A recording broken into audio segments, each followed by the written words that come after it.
নমস্কার দর্শক বন্ধু, জ্যোতিষ ও টোটকা চ্যানেলে আপনাদের সকলকে আরও একবার স্বাগত জানাই। সকলকে স্বাগত জানিয়ে চলে এলাম মাসিক রাশিফলের অনুষ্ঠান।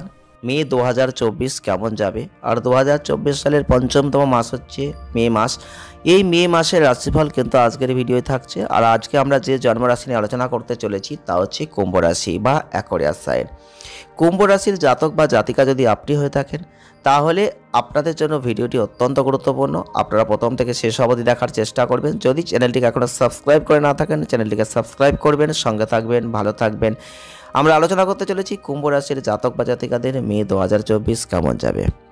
প্রথমেই বলবো, কুম্ভ রাশিতে যদি আপনার জন্ম হয়ে থাকে তাহলে কিন্তু এই মাসটা আপনি আপস অ্যান্ড ডাউনসের মধ্যে দিয়ে যাচ্ছে, এটা আপনি লক্ষ্য করতে পারবেন। আপনাদের অধিপতি দেব কিন্তু শনি, আর আপনি সঠিক সিদ্ধান্ত নেওয়ার জন্য আপনার পারিপার্শ্বিক পরিস্থিতি বিবেচনা করবেন, এইগুলো কিন্তু অত্যন্ত প্রয়োজন রয়েছে। যারা কুম্ভ রাশির জাতক বা জাতিকারা রয়েছেন, আপনাদের সর্বোত্তম বিষয় যেটা হচ্ছে সামগ্রিক সিদ্ধান্ত গ্রহণের ক্ষমতাকে উন্নত করা, আর বিভিন্ন পরিস্থিতির একটা ভালো মন্দ মূল্যায়ন করার পরেই কিন্তু আপনারা সিদ্ধান্ত নেবেন। এইভাবে মতামত পরিবর্তন করতে আপনাদের একটু সময় লাগবে। তাই এই মাসটাই বলবো এমন কোনো সিদ্ধান্ত নেবেন যেটা আপনার আশেপাশের মানুষকে হয়তো অবাক করে দেবে। এটা হচ্ছে আপনাদের ব্যক্তিদের একটা বিশেষত্ব। যারা কর্মরত রয়েছেন বিভিন্ন ধরনের সমস্যার সম্মুখীন হতে পারেন এই মাসে। কুম্ভ রাশির মানুষ যদি আপনি হয়ে থাকেন, এই মে মাসটা দেখবেন বিভিন্ন ব্যবসার সাথে আপনি জড়িয়ে পড়তে পারেন, সেখানে ভালো ফল লাভ করবেন এবং আপনাদের ব্যবসায় আপনাদের ক্ষেত্রে যথাযথ সাফল্য কিন্তু আপনারা লাভ করবেন। যারা ছাত্রছাত্রীরা রয়েছেন, যারা লেখাপড়া করছেন, তাদের বলবো একটু খারাপ জায়গা, একটু ব্যাঘাত এগুলো থাকছে, তবে থাকলেও সেখান থেকে আপনি ওভারকাম করতে পারছেন। দ্বিতীয়ার্ধ অর্থাৎ মে মাসের দ্বিতীয়ার্ধটা যথেষ্ট ভালো কুম্ভ রাশির জন্য। প্রেমের সম্পর্কের জন্য মাসটা মধ্যম।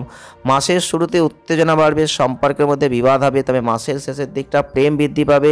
অবিবাহিতদের বিবাহিত জীবনের একটা ভালো জায়গা তৈরি হবে। এছাড়াও আপনাদের জীবনসঙ্গীরা কিছু ধরনের স্বাস্থ্য সমস্যার মধ্যে পড়তে পারেন, তবে এটা একটা ভালো বিবাহিত জীবনের ক্ষেত্রে আপনাদের কোনো বড় সমস্যা অনুভব করছে না। স্বাস্থ্যের দিকে একটু মনোযোগ দিন। বিদেশ ভ্রমণের পরিকল্পনাকারী ক্ষেত্রে বলবো কিছু সময় অপেক্ষা করুন। ইতিমধ্যেই বিদেশে যারা বসবাস করছেন তাদের বলবো দেশে বা বাড়িতে ফিরে যাওয়ার একটা সুযোগ কিন্তু এই মাসে তৈরি হচ্ছে। যারা কুম্ভ রাশির জাতক বা জাতিকারা রয়েছেন, আমরা বিস্তারিত আলোচনা আপনাদের সামনে তুলে ধরতে চলেছি। তো প্রথমেই বলবো কর্মজীবনের দিক থেকে মে মাস আপনাদের জন্য উত্থান পতনে ভরপুর থাকবেই, কারণ কর্মক্ষেত্রে কিছু প্রয়োজনীয় সতর্কতা অবলম্বন করবেন এবং আপনাদের অধিপতি দশম ঘরের যে মঙ্গল রাহুর সাথে উপস্থিত থাকায় মঙ্গল রাহু অঙ্গারক দোষ সৃষ্টি হয়ে যাচ্ছে। আর এই দোষের কারণে দেখবেন যেটা আপনাদের সমস্যা কথাবার্তার ক্ষেত্রে হবে, কথাবার্তা ধরে রাখতে হবে, কারণ কিছু খারাপ কথা কর্মক্ষেত্রে আপনার সম্পূর্ণ অবস্থানকে নষ্ট করে দিতে পারে। এই পরিস্থিতি যতটা সম্ভব এড়িয়ে চলুন, অন্যথায় আপনারা বিভিন্ন ধরনের সমস্যার মধ্যে পড়বেন। আপনার সহকর্মীরা আপনার প্রতি অনুকূল আচরণ করবেন, আর এই কারণে বলবো আপনি কর্মক্ষেত্রে ভালো অবস্থান তৈরি করবেন। এবং 14ই মে যখন রবির যে চেঞ্জিংটা আসবে, ঠিক তখন আপনি দেখবেন যে আপনার কাজের অবস্থা উন্নতি কিন্তু হবে। এবং 19 তারিখে মে মাসের শুক্রের যে চেঞ্জ হবে, তখন কিন্তু সেটা আপনাদের ক্ষেত্রে অবস্থান এবং কাজের ক্ষেত্রে একটা ভালো জায়গা আরও তৈরি করে দেবে। আপনাদের কাজের ক্ষেত্রে দেখবেন ঠিক 20 তারিখের দিক থেকে ক্রমাগত উন্নতি হবে। সঠিক প্রচেষ্টা আপনি চালিয়ে যান। মাসের শুরু থেকে যারা ব্যবসা করছেন তাদের জন্য পরিস্থিতি ভালো। শনির যেটা হচ্ছে আপনাদের অধিপতিদেব, শনি যেহেতু আপনাদের অধিপতিদেব, তাদের কিন্তু আপনাদের অবশ্যই বলবো তার দৃষ্টি পড়ছে সপ্তম তৃতীয় দশম ঘরে পূর্ণ দৃষ্টি, কারণ তিনি যেখানে বসে আছেন সেখান থেকে হিসাব যদি করি তাহলে ব্যবসায়িক ক্ষেত্রে আয়ের নতুন উৎস আপনি তৈরি করতে পারছেন। সংশ্লিষ্ট ক্ষেত্রে অগ্রগতির অভিজ্ঞতা তৈরি হচ্ছে। বিদেশি মাধ্যমে একটা ভালো ব্যবসায় উন্নতি একটা সম্ভাবনা তৈরি হচ্ছে। আর আপনি যদি ব্যবসায়িক অংশীদারিত্বে জড়িয়ে পড়ছেন তাহলে মাসের প্রথম দিকটা দুর্বল এবং এই সময় পারস্পরিক অহংকার দ্বন্দ্ব এগুলো বেড়ে যাচ্ছে। তবে মাসের শেষার্ধে দুজনেই যেটা বুঝতে পারবেন, একসঙ্গে কাজ করে ব্যবসাকে এগিয়ে নিয়ে যেতে পারবেন, এটুকু বলতেই পারি। চলে আসবো অর্থ হচ্ছে খুব ভাইটাল পয়েন্ট। অর্থ নিয়ে চিন্তা আপনারা করছেন যারা কুম্ভ রাশির মানুষ রয়েছেন, আপনাদের অর্থনৈতিক যে অবস্থা এটা হচ্ছে বলবো আপনাদের অর্থনৈতিক জীবনের জন্য অনুকূল ফলাফল প্রদান করছে। সেখানে রবি দেবতার প্রচুর আশীর্বাদ থাকছে, সরকারের মাধ্যমে সঠিক লাভ হচ্ছে, উচ্চস্তরের সাহসিকতা থাকছে, ব্যবসায় ঝুঁকি নিয়ে আপনারা ভালো অর্থনৈতিক সুবিধা পাচ্ছেন। আপনাদের দ্বিতীয় এবং একাদশ ঘরের অধিপতি বৃহস্পতির যে চতুর্থ ঘরে উপস্থিত, অষ্টম দশম আর দ্বাদশ ঘর প্রভাব দিচ্ছে। গ্রহটা সম্পূর্ণ দৃষ্টিভঙ্গি সহ বিভিন্ন গৃহকে দেখছে। এর ফলে কি হচ্ছে, ভালো ফল তো পাবেন। আর্থিক অবস্থা বেশ স্থিতিশীল থাকবে, বিশেষ করে পৈতৃক সম্পত্তি থেকে সমস্ত প্রয়োজনীয় সুবিধা পাবেন। আর এইভাবে পরিবারের সদস্যদের কাঙ্ক্ষিত সমর্থন পাবেন। এটা আপনাদের আর্থিক জায়গাকে ব্যাপকভাবে সাহায্য করছে। দ্বিতীয় ঘরে অঙ্গারক দোষ তৈরি হচ্ছে, যেটা আপনাদের সমস্যা তো আসবেই। এইভাবে আপনাদের অর্থের যত্ন নিন, ভালো বিনিয়োগের দিকে নিয়ে যান, সেটা ভালো হবে। চলে আসবো স্বাস্থ্য। স্বাস্থ্যের দিক থেকে মাসটা মিশ্র ফল দেবেন। মাসের শুরুতে আপনাদের রাশির অধিপতি নিজের রাশিতে অবস্থান স্বাস্থ্যকে স্থিতিশীল রাখবেন। একটা সুশৃঙ্খল জীবনযাপন স্বাস্থ্য সমস্যা নিয়ন্ত্রণে রাখবেন। কিন্তু দ্বিতীয় ঘরে বুধের অবস্থানের ফলে বিভিন্ন ধরনের চোখের সমস্যা, দাঁতের ব্যথা, চুলের সমস্যা এগুলো কিন্তু দেখা দিতে পারে। সমস্যাগুলিকে গুরুত্ব সহকারে নেবেন এবং এর ফলে বিভিন্ন ধরনের ভোগান্তি আসতে পারে, যেটা আপনাদের জন্য বড় সমস্যা বলে মনে হচ্ছে না। এইভাবে ভালো স্বাস্থ্য বজায় রাখার জন্য মূল খাদ্যাভ্যাস বজায় রাখুন। আর চলে আসবো প্রেম বিবাহ। যদি প্রেমের সম্পর্কের দিকে চলে যাই, মাসের শুরুটা কঠিন। পঞ্চম ঘরের অধিপতি বুধ রাহু মঙ্গলের সাথে থাকছেন দ্বিতীয় ঘরে, যার ফলে প্রিয় সঙ্গীর সাথে সম্পর্কের বিভিন্ন উত্থান পতন আসছে। আপনাদের প্রিয় মানুষটা কিছু তিক্ত কথাবার্তা বলতে পারেন, যেটা আপনার মনে একটা ব্যথার কারণ হতে পারে, আপনাকে বিরক্ত করতে পারে। আপনারা ভাবতে শুরু করবেন যে সেই ব্যক্তিটিকে আপনি ভালোবাসলেন, তারপর এই ধরনের কথা আপনি শুনলেন। এটা মনের মধ্যে একটা কষ্ট, যন্ত্রণা তৈরি করে দেবে। তাই এই পরিস্থিতির অবনতি ঘটতে পারে। যে কোনো বিতর্ক থেকে দূরে থাকুন। আপনাদের ক্ষেত্রে মে মাসের ঠিক 10 তারিখের পর থেকে বলবো আপনাদের প্রেয়সীর প্রতি একটা আসক্তি বেড়ে যাবে। প্রেয়সীর আসক্তি বাড়বে, ভালোবাসা বাড়বে, রোমান্টিকতা বাড়বে, বন্ধুর একটা কাকতালীয় মাধ্যম আপনাদের সম্পর্কের উন্নতিতে সমস্ত সাফল্য দেবে।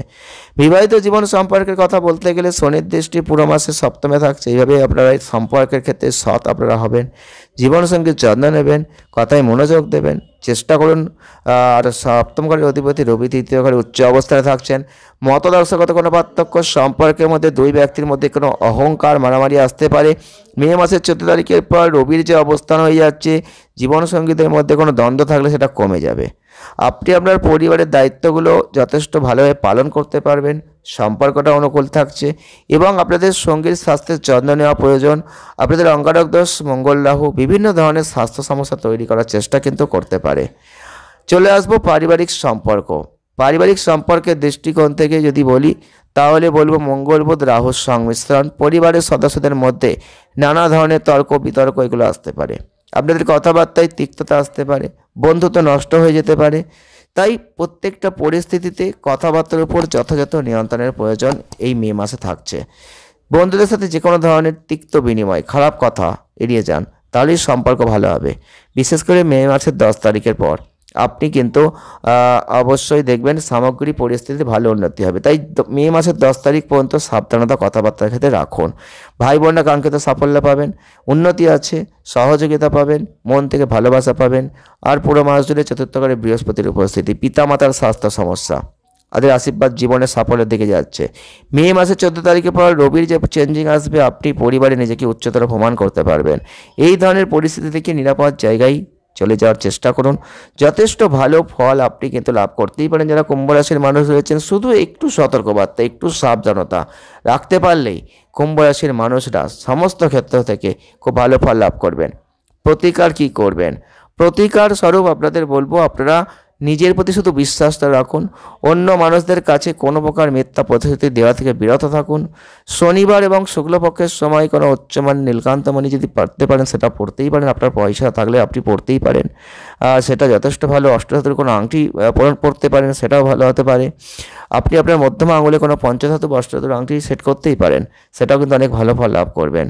তাই আপনাদের বলবো, পারলে আরেকটু প্রতিকার করুন। মঙ্গলবারের দিন কোনো বাঁদরকে গুড় আর কালো তিলের লাড্ডু খাওয়াতে পারেন, তাহলে অনেক কিছু ভালো ফল পাবেন। পারলে প্রত্যেক দিন আপনি সেই রাধাকৃষ্ণজির পূজা করুন, তাহলেও ভালো ফল কিন্তু আপনি লাভ করতে পারবেন। যদি ভিডিওটি ভালো লাগে লাইক করবেন, শেয়ার করবেন, চ্যানেলটিকে সাবস্ক্রাইব করবেন। ধন্যবাদ।